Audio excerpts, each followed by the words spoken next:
Andiyan pa ba kayo mga kahabis? Ako'y nalilibang. Ayan, mas maliwanag na. Naglagay ako ng spotlight para kitang-kita yung trabaho natin.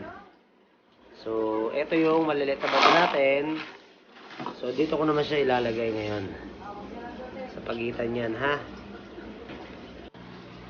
Ay mga kahabis, magandang hapon. Itutuloy na natin yung paggawa ng bonsai tree.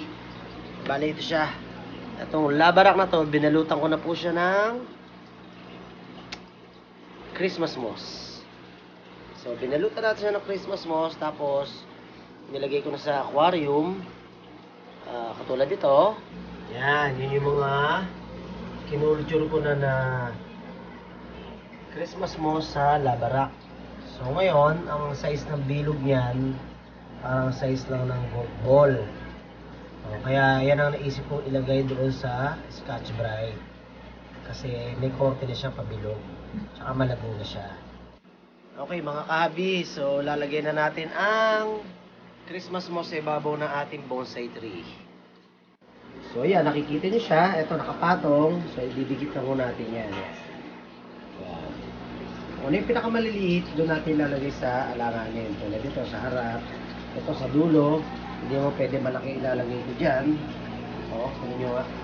Kasi medyo may weight din to, mabigat. So, syempre, doon siya ilalagay sa mas mabigat ang yung kaya-kaya siya. Diba?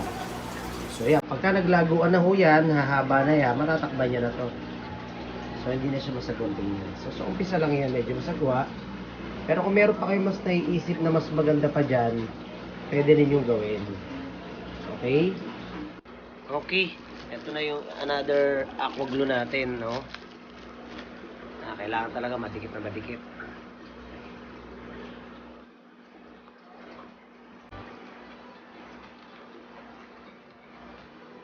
Marami-rami pa yung didikit ko yun. Naka-line up pa, yan, no? Ayan, naka-line up.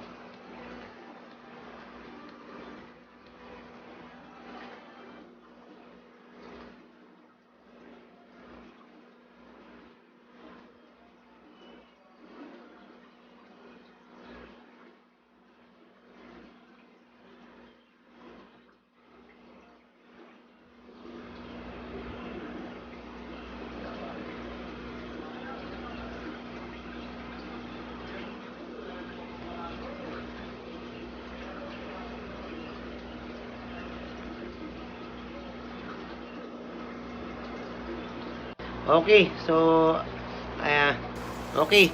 I hope malinaw ang pagkakakuha ko, ha. Kitang-kita from here to here, from bottom to top. Okay, anyway, continue na natin at baka matuyo yung pandikit ko. So, eto na tayo. Ito naman yung susunod na maliit. Kailangan dito sa harapan yan. Yung malalaki, bandang likod. Okay. Dito siya. Dito syempre yan. Kasi kung malaki lalagay ko, tutumba na ron kasi out of balance. Okay. Ito siya.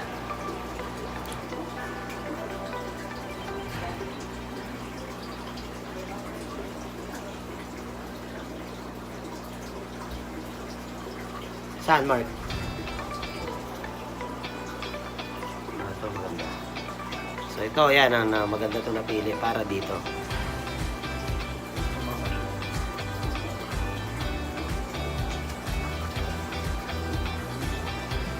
So yan, malapit na matapos ang bonsai tree. Yan ang bonsai tree. Sa tagal ng panahon gusto ko mag bonsai tree, ngayon lang ako nakagawa. Wala busy tayo Hindi tayo makaporma Wala kayo po yan. Ha? Saan po ilalagay doon? Sa room niya? Dyan lang.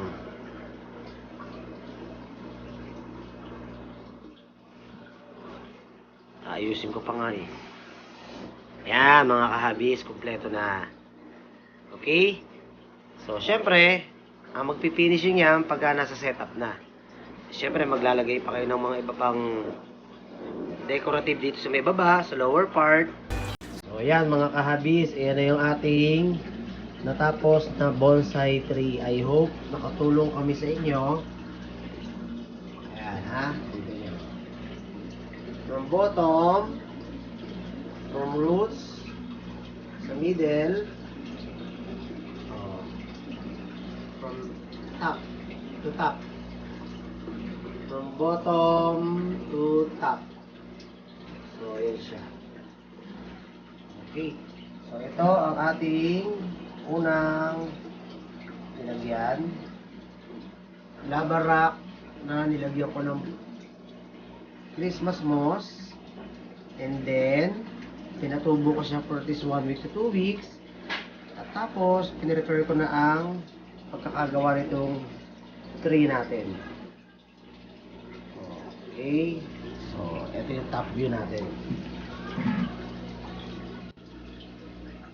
Mga kahabis, pagka ganyang natapos na kayo, huwag nyo po agad ilalagay sa aquarium ha. Kasi, hintayin nyo muna matuyo. Kasi medyo basa-basa pa yan. So, gagawin niyo, bantayan nyo lang na huwag matutuyo itong mga Christmas moss natin. So, kailangan from time to time, siguro mga, mga 15 minutes. So, parang babasa-basain nyo lang ng konti-konti lang ganun. Ganyan lang. Huwag nyo lang pabara, hindi lang matuyo ha. O kaya naman, kung may malaking plastic kayo, sakluban nyo na ng malaking plastic, saklob nyo. Para hindi madry yung ating Christmas moss. And then, iwanan nyo. Siguro mga 1 oras. Okay? And then, natapos nyo matuyo yan, ilulublob nyo muna sa aquarium na may tubig. Siyempre, yung wala pang isda. Para yung unang singaw ng toxic ng ating aqua glue, ma-release muna sa aquarium na yon, sa tubig na yon, para naman hanggang sa ganon hindi malason yung isda ninyo. So ibabad nyo muna siya for 1 day, and then after nun, kinabukasan at saka nyo na ilagay sa main tank ninyo. Okay, kung wala pa naman kayong isda, edi diretso nyo sa aquarium, ayusin nyo lahat ang setup ninyo. And then, after kinabukasan, i-water change nyo the whole water. Tapos lagay ko ulit ng bagong water.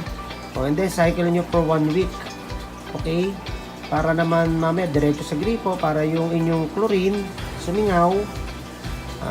Yung chlorine kasi nakakasama rin sa moss. So, mas mainam bago yung huling pag nag-water change kayo, yung tubig na ipapalit niyo, lagyan nyo ng anti-chlorine. Okay? O kaya naman,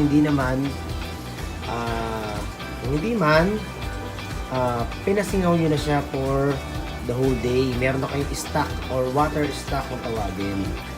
Okay? Para nakasingaw na ang inyong tubig sa chlorine. Okay? So, after that, after 1 week, water change nyo ng 1/4. Cycle na siya eh. Siguro after nun, pwede na kayo maglagay ng fish. So yan mga guys, I hope nagustuhan nyo yung segment natin ngayon. Ang ating paggawa ng bonsai tree na DIY. I hope nakatulong ako sa inyo, mga beginners, para makapagsimula kayo makagawa ng bonsai tree. Okay? So, yan ang ating bonsai tree. Okay. Maraming salamat sa inyo ha. Please like, share, and subscribe. And push the notification bell para masubaybayan nyo pa kung ano pa may mga susunod yung tutorial na ma-share sa inyo. Okay, don't forget, like, share, subscribe, and push the notification bell para ma-update po kayo sa aking video. Maraming salamat po sa inyo. Mabuhay kayo lahat. Keep safe.